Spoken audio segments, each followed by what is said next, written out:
Et quand la tristesse arrive, je sais tu es là, toujours près de moi. Bon samedi, j'espère que vous allez bien, qu'on se prépare à vivre une belle fin de semaine. Et pour bien la commencer, quoi de mieux que de miser sur la priorité des priorités, la parole de Dieu. Mais avant, on s'en va rejoindre notre petite sœur sourire, sœur Angèle.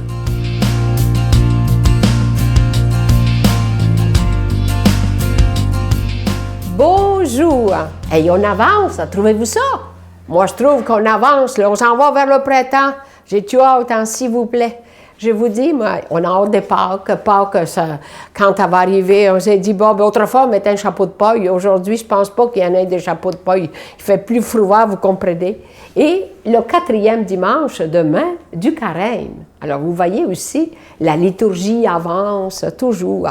Et aujourd'hui, je voudrais que vous preniez un petit moment d'écoute. Savez-vous, c'est drôle que ce soit moi qui vous dise de savoir écouter. Mais aujourd'hui, on ne s'écoute plus. Les gens parlent tout le temps.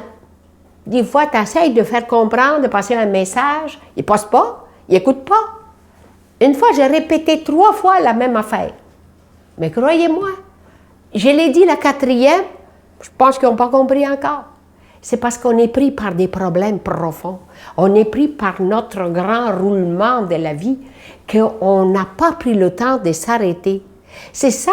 Autrefois, on allait à la messe, on allait à l'église, puis on prenait le temps de s'arrêter. Aujourd'hui, non. Il faut courir, il faut tout faire en même temps. Et on n'écoute plus personne. Il y a un jeune enfant qui, l'autre jour, est arrivé devant moi qui m'a dit « Toi, tu m'écoutes. » Oh! Ça m'a apporté une grande réflexion. Parce que peut-être les parents étaient tellement occupés qu'ils n'écoutaient pas. Et quand on n'écoute pas, il y a une souffrance à l'intérieur. Puis, il n'y a pas de libération. L'enfant, il souffre énormément. Et je me suis dit, ah oui, mais c'est la job des professeurs d'écouter les enfants. Moi, je n'ai pas le temps. Mais l'écoute d'un parent, ce n'est pas la même chose que celle du professeur. Alors, aujourd'hui, je vous demande de faire un petit effort. Quand votre enfant arrive de l'école, dites-lui, qu'est-ce que tu as fait de bon aujourd'hui? Maman t'écoute, papa t'écoute. Ça, c'est bon. Ça, il va dire, comment ça se fait que tu m'écoutes? Mais c'est ça la grandeur des parents, savoir écouter. Ça va prendre le temps aux enfants. On va les faire grandir et vous allez faire grandir leur amour. Ils vont vous respecter. Mais si vous ne l'écoutez pas, ils ne savent même pas qui vous êtes. Vous partez à 4 heures, l'autre travaille la nuit, l'autre travaille le jour. Mais ce qui est important, c'est savoir écouter. C'est lui qu'on a mis au monde. C'est lui qui nous est prêté. C'est lui qu'on veut le faire grandir et que demain, c'est un homme rempli d'amour et qui vous représente, vous, les parents, les amis. Notre Père qui es aux cieux, que ton nom soit sanctifié, que ton règne vienne, que ta volonté soit faite sur la terre comme au ciel. Donne-nous aujourd'hui notre pain de ce jour. Pardonne-nous nos offenses comme nous pardonnons à ceux qui nous ont offensés. Ne nous laisse pas entrer en tentation, mais délivre-nous du mal, car c'est à toi qu'appartient le règne, la puissance et la gloire pour les siècles des siècles. Amen. Comme vous le savez, depuis le début du mois de mars, en ce mois du carême, je vous propose de faire un don sans rien attendre en retour. Vous savez qu'on doit payer pour être à la télévision, que ce soit pour la production et la diffusion. Mais ce mois, vous savez, d'habitude, on vous envoie un cadeau du mois. Mais ce mois-ci, vu que c'est le carême, je vous propose un don sans rien attendre en retour, en disant, Seigneur, moi, je t'aime assez, que je fais un don pour que ta parole soit annoncée par la télévision, par Internet, par tous ces moyens modernes, mais je n'attends rien en retour. Rien. Pas de livre, pas de CD, pas de bijoux, rien. Le plus beau cadeau qu'on peut vous faire, c'est que depuis plus de 19 ans, on est 7 jours par semaine à la télé. Pour moi, je vous le dis, ça tient du miracle. Je n'en reviens pas encore comment est-ce qu'on a fait pour tenir aussi longtemps. Et ça, c'est grâce à ce Jésus qui est le maître de l'impossible, mais aussi à vous qui donnez des mains à la providence. Alors moi, je vous remercie de tout cœur. J'ai une foi infinie en ce Jésus qui est le maître de l'impossible et j'ai aussi une grande confiance en vous. Alors merci de tout cœur. Je vous donne l'adresse, la Victoire de l'Amour, casier postal 120, succursale Boucherville à Boucherville, le J4B 5E6, je vous la redonne, la Victoire de l'Amour, casier postal 120, succursale Boucherville à Boucherville, le J4B 5E6, également par téléphone, par carte de crédit, dans le 514-523-4433, 523-4433, ou sans frais, le 1-888-811-9291, 1-888-811-9291, et sur notre site Internet, le www.lavictoiredelamour.org. Merci de tout cœur de votre offrande spéciale du Carême 2014.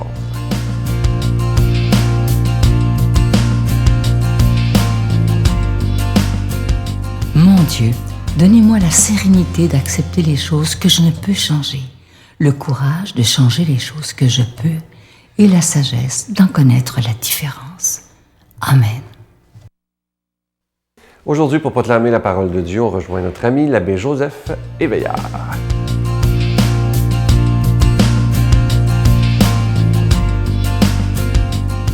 Le temps de Carême, c'est un temps de grâce. Un temps pour rencontrer le Seigneur et plus profondément dans nos prières. Merci d'être là ce matin. Merci pour que cette parole puisse apporter le don de la vie de Dieu en nous.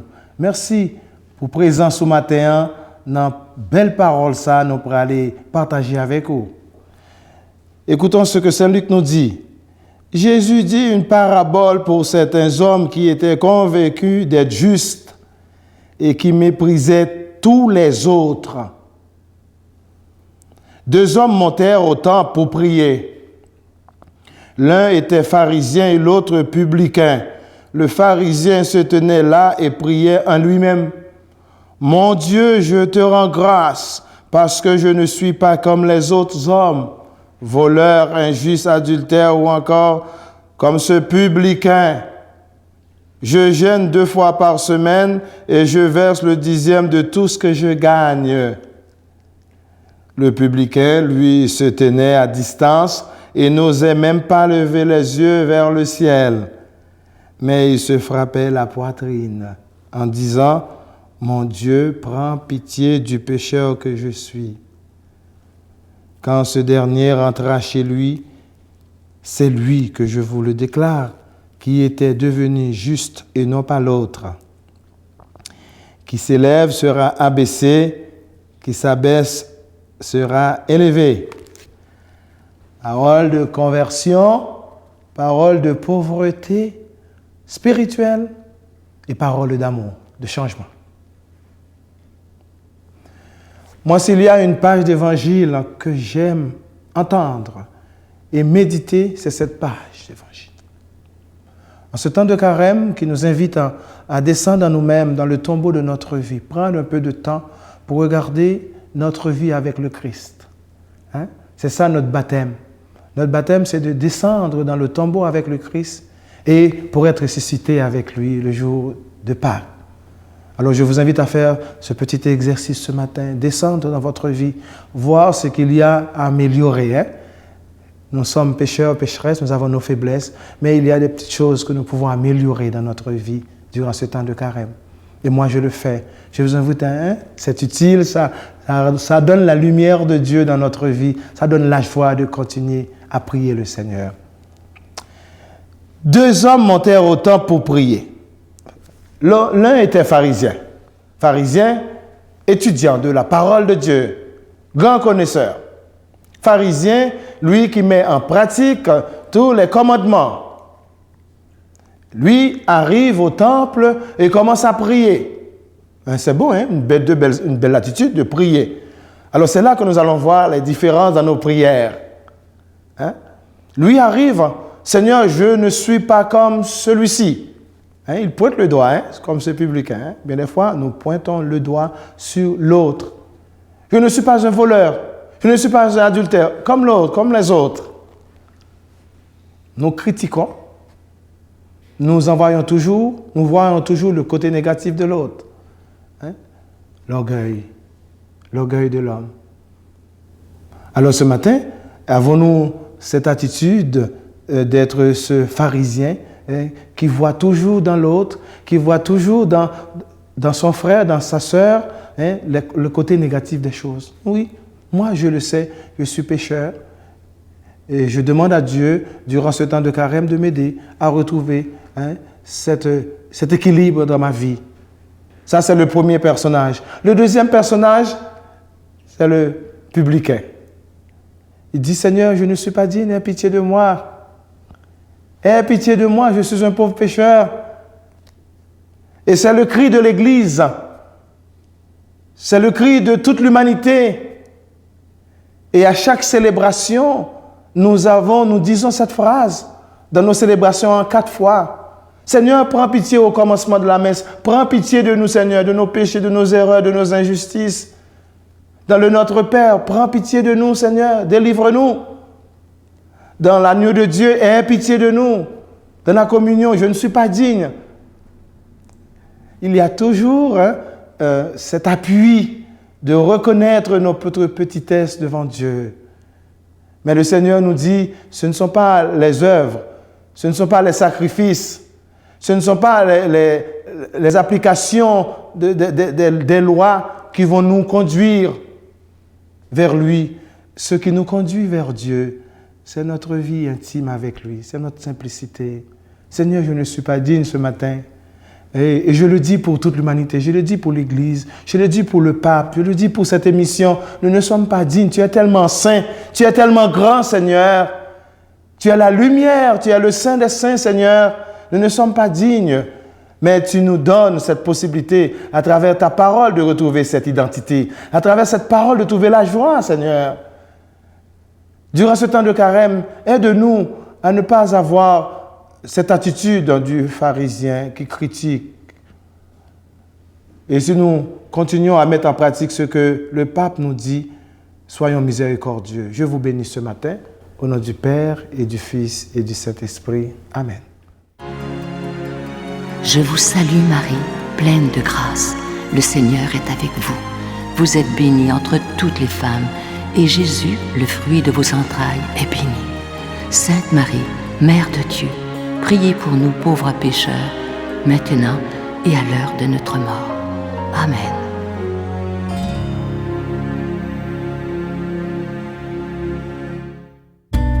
Dans le cadre du 350e anniversaire de Notre-Dame de Québec, la Victoire de l'Amour vous invite à une retraite tout à fait spéciale sous le thème « La puissance de la prière », en compagnie de l'abbé Raymond Gravel, l'abbé Robert Lemire, Jean-Marc Chaput, Sœur Angèle, Sylvain Charon et en chanson Miguel Padilla.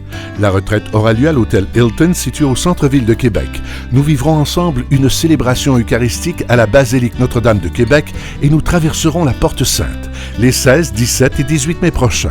Réservez rapidement avec Voyage Intermission au 514-288-6077 ou sans frais au 1-800-465-3255. Venez vivre une fin de semaine remplie de paix, d'amour et de joie.